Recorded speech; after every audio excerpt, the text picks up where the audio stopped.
Hello and welcome to the RPG Blender, where we give lesser played games and forgotten settings the roll the dice they deserve. I'm your host, Game Master George, and today we will not be giving a lesser played game or forgotten setting the roll the dice they deserve. Instead, we'll be talking about D&D. Look, I know I try not to talk about D&D too much, and I've been doing it a bit more than I would like lately with the Dark Souls game. However, I have to say, I do like Dungeons and Dragons. I still enjoy playing Dungeons and Dragons. I just enjoy other games more, usually. But this is beside the point. What this comes down to is a very recent trailer release. You see, this trailer for Dungeons and Dragons Honor Among Thieves, who knows if I got the name right, has been blowing up in the various D&D groups that I'm in. Why?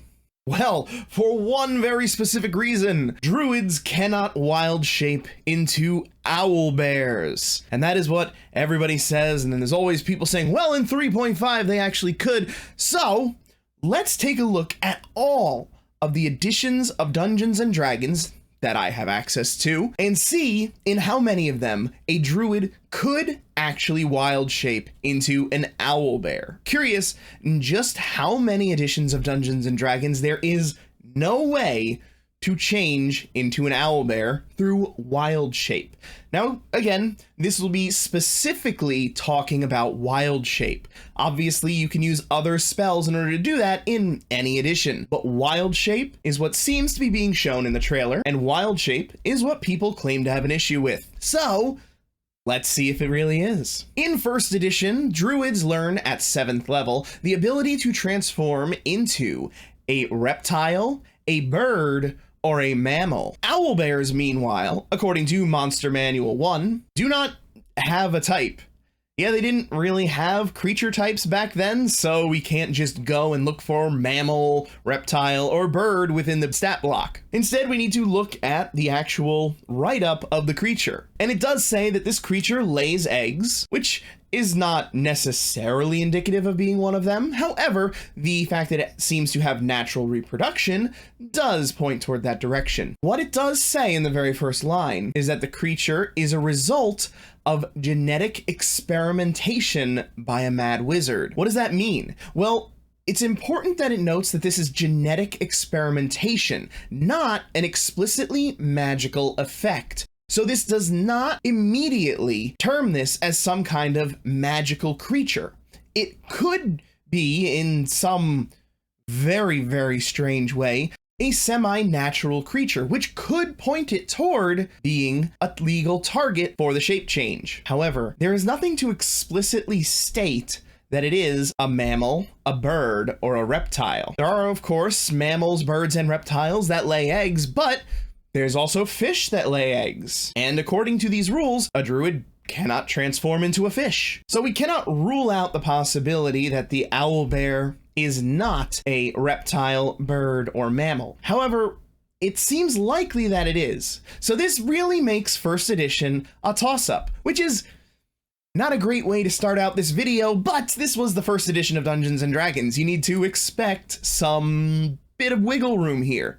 If I were the DM running this, I would probably allow the form, as there's enough argument to be made here, and importantly, this gets a little bit of a pin in it, because we're going to be talking about it again soon. Second edition druids have exactly the same conditions. At 7th level, they can transform into a reptile, bird, or mammal. What changes, however, is that the Monster Manual explicitly calls the owlbear a mammal. Ergo, in 2nd edition, owlbear is a legal form for the druid. Now that brings us back to 1st edition, because 2nd edition is effectively just a cleaning up of that 1st edition. So I would argue that this does seem to indicate that the original intention was that the owlbear was an egg-laying mammal, which would make it a legal form for the druid. Now, that obviously is just supposition. We are taking in later edition that is very similar to this one and drawing some conclusions. So we cannot give this a now win for first edition. First edition will remain a toss-up, but in my opinion, it leans even closer to being a legal form. Next up, we have third edition. In third edition, at 5th level, druids get the ability to change into a small or medium animal. At 8th level, they get large, 11th, they get tiny, 15th, they get huge, and at 12th or higher, they can be dire. Now, owlbears, according to Monster Manual 1, are beasts. Now, this is important. Beast is not the same thing as an animal. Animal is a specific subset of creatures in the Monster Manual. So the owlbear does not qualify for the base druid. However, third edition is the king of customization, and as such, there exists a prestige class which can change this. The Shifter from Masters of the Wild grants you at its 3rd level the ability to transform into a beast through wild shape. So once you have reached Druid 5, Shifter 3, you gain the ability to wild shape into an owlbear, making the owlbear a legal wild shape form in this edition. And now we have another revision edition, 3.5. This is actually where I got my start with Dungeons & Dragons, so yay, welcome me to the world of role-playing. In 3.5, the Druid is exactly the same as 3rd edition, at least in terms of animals. However, the Owlbear is now a magical beast. Does this matter? No, not particularly. They just renamed beast to magical beast, probably to remove confusions of beasts and animals. However, what is important is that the Shifter was never updated to 3.5, which means that if you are playing a strictly 3.5 game with no 3rd edition resources allowed, the Shifter is no longer available. And to my knowledge, there are no other prestige classes that give you the ability to transform into a magical beast. And in truth, the Shifter doesn't give you that either, or it gives you into a beast, but whatever, if it was updated to 3.5, it would have beast changed to magical beast.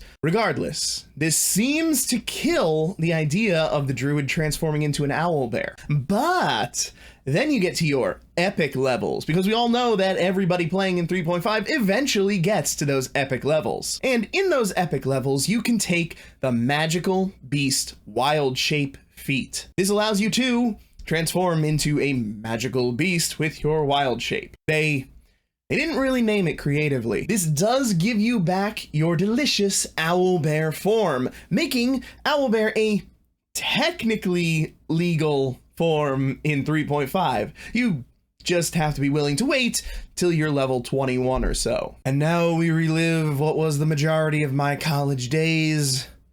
4th edition. 4th edition introduced the druids in Player's Handbook 2, where they got the ability to wild shape into a beast, either natural or fey. What the this is just weird. Why fey beasts? Anyway, the owlbear in Monstrous Manual 1 is a fey beast. What the Alright, so in 4th edition, owlbears are explicitly legal. No trickery needed. Freaking fey beast, really? And then this leads us to 5th edition. In 5th edition, druids get beasts only. However, they do have subclasses which can adjust that. The owlbear in 5th edition has become a monstrosity, which is not something that is possible to get the wild shape into. There is, to my knowledge, no way to gain the ability to wild shape into a monstrosity through rules as written. So, from what I can see, 5th edition is our first explicit no. So that brings us to 4 yeses, 1 no, and 1 toss-up leaning toward yes. So what do we see here? We see that indeed it is legal in most of Dungeons & Dragons to wild shape your druid into an owlbear. You may have to jump through some hoops to do it, but in all but 1 edition, it is legal. It just so happens that the one where it's illegal is the one that, everybody's playing.